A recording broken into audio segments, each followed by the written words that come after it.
Hi, Dr. Wendy Rowley here.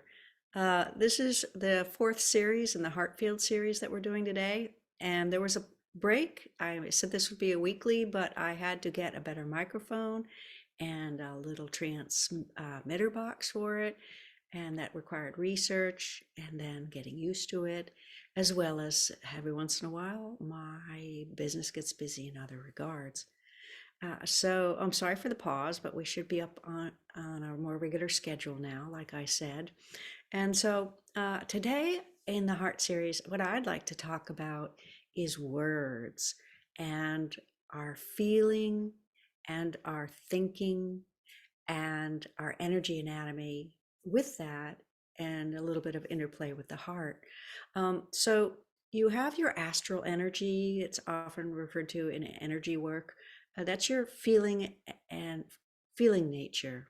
And it also is related to your spirit body and a lot of the uh, information that you have of all of your Akashic records and your outer energy aura and your history, and it's a lot of feelings. It's the feelings you have in the moment and all those other weird feelings that can come up with whatever's going on in that moment. So many levels that we have in our energy anatomy. We're reading the energy of other people's body language, the energy they're emitting, the energy through the voice, the energy through the hearing, the energy through our own feeling nature, which is what I'm trying to describe. And that's layered with so many layers. You have your uh, interaction going on in that moment, you have parental energy, you have uh, uh, group energy dynamics, you have in your Akash, you have relationships to family and tribes and all the way up to nations. Uh, and I think those groups will get larger as we evolve in humans, and I think our energy field will evolve, the anatomy in it. But anyway, so the astral body or the astral energy is your feeling nature. Your mind thoughts are called your etheric energy, and you can see bands of astral feeling, and then in between them, you'll see a little layer of the etheric, depending on what you're looking at in the anatomy. And the etheric energy is like structure and form and the body, as well as that which has to do with movement. You have wheels of energy that have to do with motion and rhythm and cycle and breath. There's too little of those energies in the heart area for cycle and breath, and so the etheric energy is moved by these other dynamics in your energetic anatomy, so that is related to all those thoughts going by in your head that's so noisy when you first start to meditate. And so you have your feelings and then you have the thoughts coming in, and they both have aspects all the way to your soul's records and your Akashic records that are around you in your energy field, which are the records of all of your time on earth, for all of the experiences you've had in other incarnations, if that's your belief system.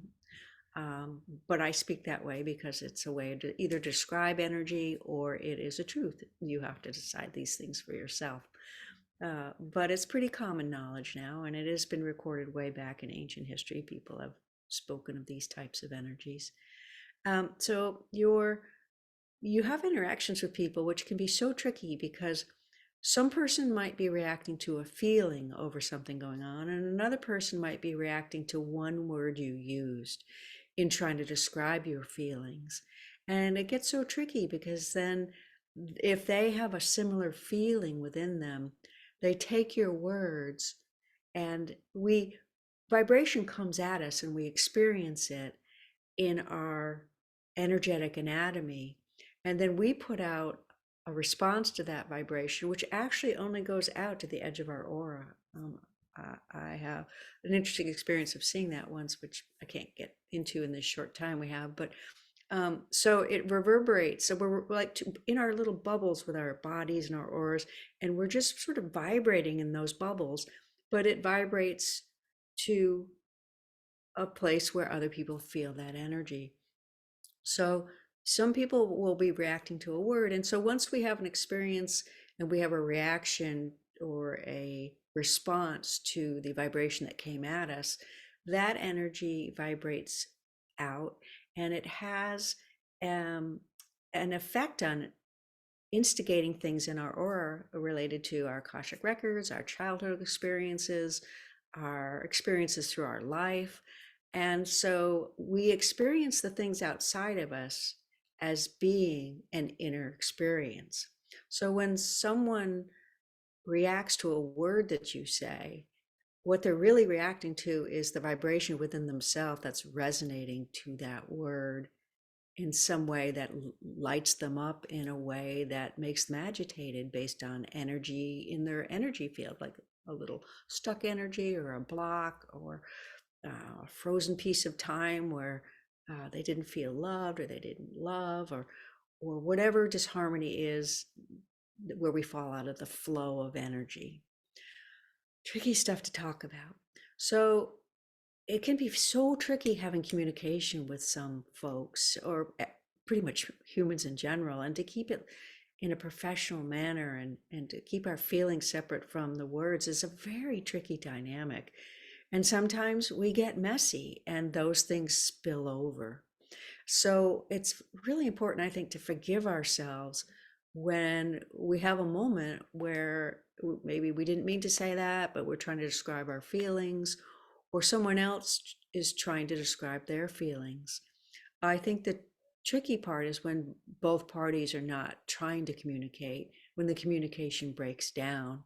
And then when judgment enters, which can be perceived by a word you're using to describe your feelings, once that judgment enters, communication shuts down completely.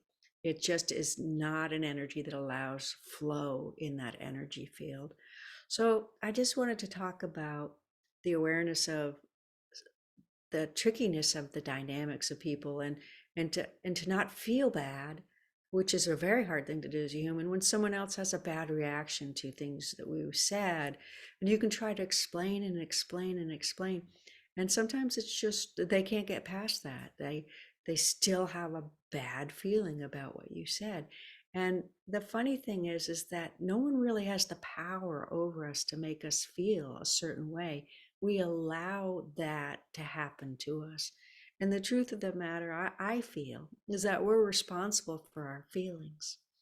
They're ours, and we have to manage them. They're within that bubble.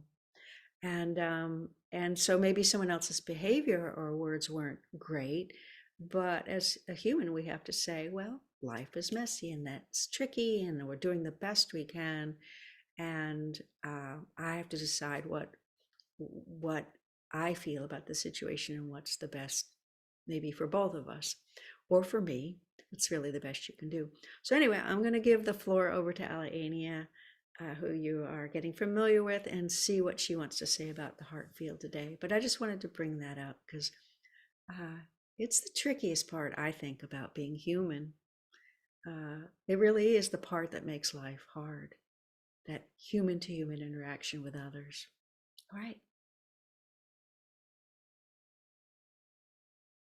Oh, good day to you, dearest beings of light. This is Aliene of Cosmic Service, Pleiadian Mother of Sound. Peace be with you all.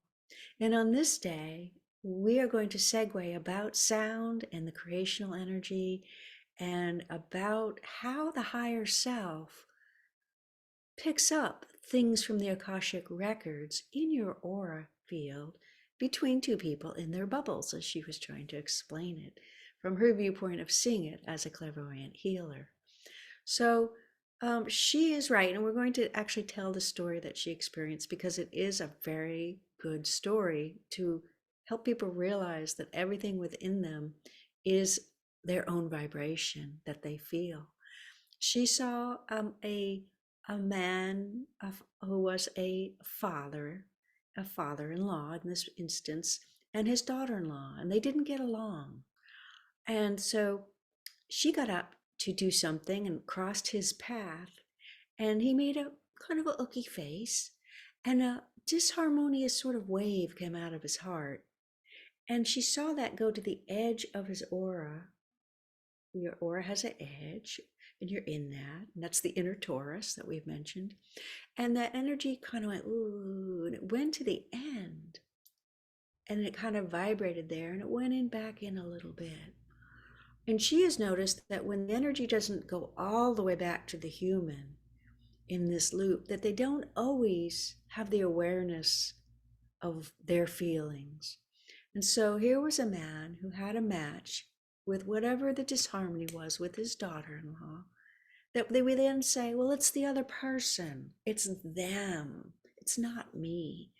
But the truth of the matter is, in your Akashic records, in that aura bubble around you, is all of your information from all of your lifetimes on the earth. And that disharmony for most people is where the vibration is vibrating from.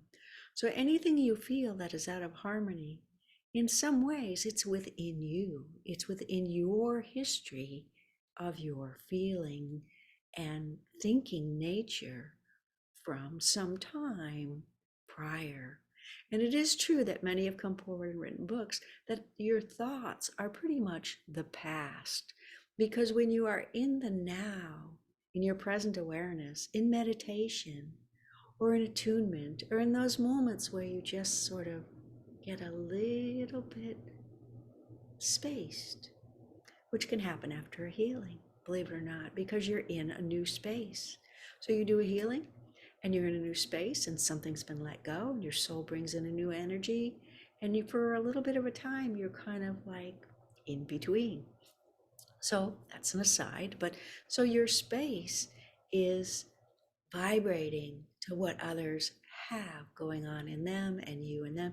And you actually, through your higher self, create experiences in alignment with your soul so that you can have experiences with others and bring up these feelings in you and heal them and learn to hold a greater heart space of the soul, which is bringing in the Creator's vibration, the love of the divine, the love of humans, the love of self. That is the level of the heart. The heart field really only affects the level of tribes and nations, believe it or not. And that history through all of the earth on the grid is what predominantly vibrates through between people, even though readers see the little part of person to person where there's a disharmony. This one is getting to the point where she's seeing the tribe and nation field of it and realizing there was a great charge up there.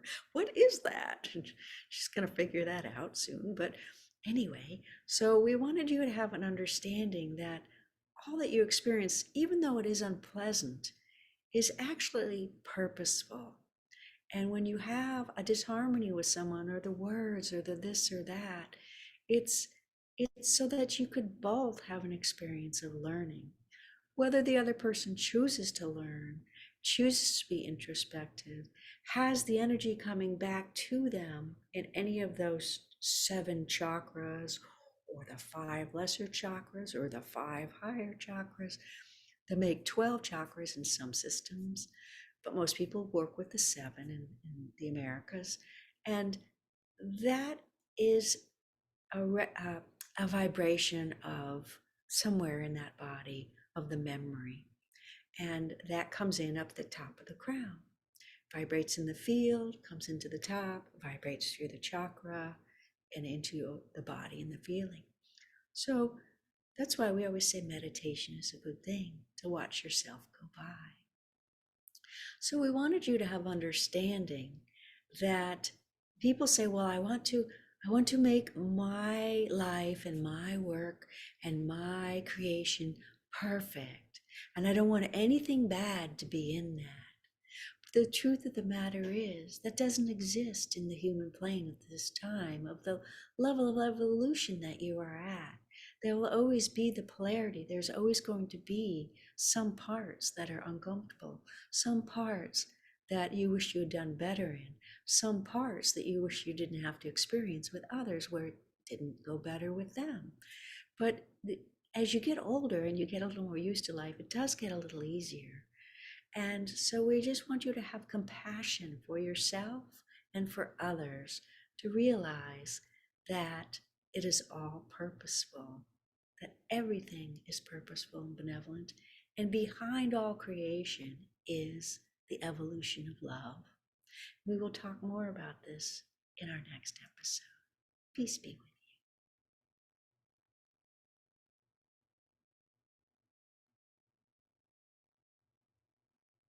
you. All right, I'm gonna end this session to keep them quick and under the limit of, or in the best limit for a quick teaching, just to give you a little inspiration.